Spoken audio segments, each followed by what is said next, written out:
Hey guys, ஃபைனலாக யமஹாவோட XSR 155 அப்படிங்கிற இந்த ஒரு ஸ்போர்ட்ஸ் ஹெரிட்டேஜ் மாடல் பார்த்தீங்க அப்படின்னா இந்தியாவில் லான்ச் வந்து கன்ஃபார்ம் பண்ணியிருக்காங்க.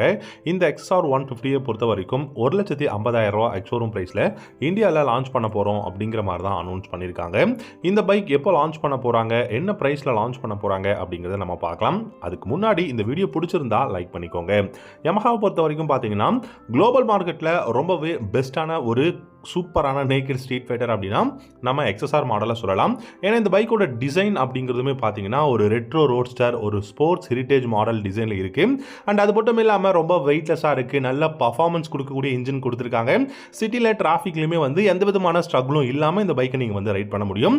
அது மட்டும் இல்லாமல் இன்ஜின் பர்ஃபார்மன்ஸ் டிசைன் வந்து தாறுமாறாக இருக்குங்க. இந்த பைக் 2025 நமக்கு வந்து பார்த்தீங்கன்னா ஒரு செப்டம்பர் அக்டோபரில் லான்ச்சுக்கு கண்டிப்பாக இருக்கலாம் அப்படிங்கிற மாதிரி வந்து சொல்லியிருக்காங்க. ஸோ செப்டம்பர் அக்டோபர் அப்படிங்கும் போது டெஃபினட்டாக இந்த பைக்கோட ஒரு நல்ல சேல் இருக்கும் அப்படிங்கிறது வந்து நமக்கு அதாவது தெரிய வருது. ஏன்னா செகண்ட் ஆஃப் ஆஃப் தி இயராக இருக்கிறதுனால டெஃபினட்டாக நிறைய பைக்ஸ் வந்து அப்போ வந்து லான்ச் பண்ணுவாங்க. ஸோ அப்படி இருக்கும்போது இந்த பைக்குமே ஒரு பெஸ்ட்டான பைக்காக இருக்கிறதுக்கு நிறைய சான்சஸ் இருக்குது.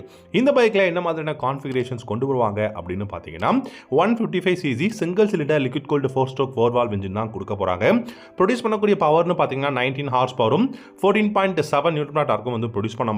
இந்த பவர் அண்ட் டார்க் பார்த்தீங்கன்னா R15 விட அதிகமான ஒரு பவர் அண்ட் டார்க் தான். இந்த பைக்கில் 6-speed கியர் பாக்ஸும் இருக்கு, அசிஸ்டன்ஸ் ரிப்பர் கிளச்சும் வந்து கொடுக்க போறாங்க.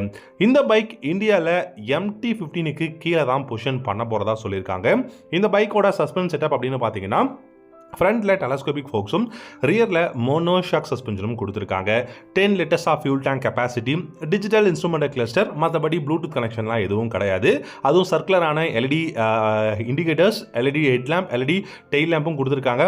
சர்க்குலரானவே பார்த்தீங்க அப்படின்னா உங்களுக்கு கிளஸ்டருமே வந்து அவைலபிளாக இருக்குது. ஸோ இந்த சர்க்குலராக இருக்கிறதுனால உங்களுக்கு டெயில் லைட்டாக இருக்கட்டும், இல்லாட்டி வந்து கிளஸ்டராக இருக்கட்டும், LED ஹெட்லாம்பாக இருக்கட்டும், எல்லாமே சர்க்குலராக இருக்கிறதுனால பார்க்கறதுக்கு அந்த ரெட்ரோ டிசைன் வந்து கிடைக்கும். அண்ட் அது கூடவே பார்த்தீங்க அப்படின்னா உங்களுக்கு 17 இன்ச்சில் அலாய் வீல்ஸும் வந்து கொடுத்துருக்காங்க. நல்ல வைடான ரேடியல் டயர்ஸுமே வந்து அவைலபிளாக இருக்கு. இந்த பைக்கை பொறுத்த வரைக்கும் ஃபிளாட்டான டக் அண்ட் ரோல் சீட் வந்து கொடுத்துருக்காங்க.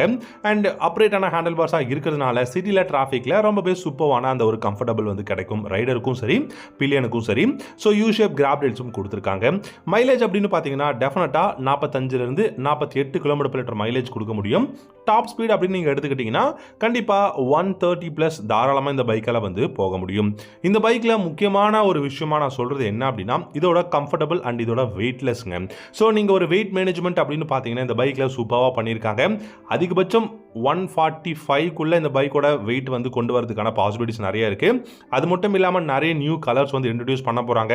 அண்ட் சிங்கிள் கலர்ஸாக கொண்டு வரதுக்கு நிறைய சான்ஸ் இருக்குது. அப்படி இல்லைனா dual tone colours, red, white, அப்புறம் எல்லோ, பிளாக், இந்த மாதிரி நிறைய டியூல் டோன் கலர்ஸ் வந்து ஆட் பண்ணுறதுக்கும் பாசிபிலிட்டி இருக்குங்கிற மாதிரி சொல்லியிருக்காங்க. ஸோ எப்படி இருந்தாலும் இந்த 2025 XSR மாடலை நம்ம இந்தியாவில் கண்டிப்பாக எதிர்பார்க்கலாம். அதுவும் செப்டம்பர் அக்டோபரில் நம்ம எதிர்பார்க்கலாம் அப்படிங்கிற மாதிரி சொல்லியிருக்காங்க.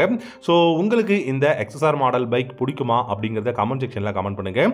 இந்த வீடியோ பிடிச்சிருந்ததுன்னா லைக் பண்ணிவிட்டு நம்ம சேனலையும் சப்ஸ்கிரைப் பண்ணிக்கோங்க. Have a good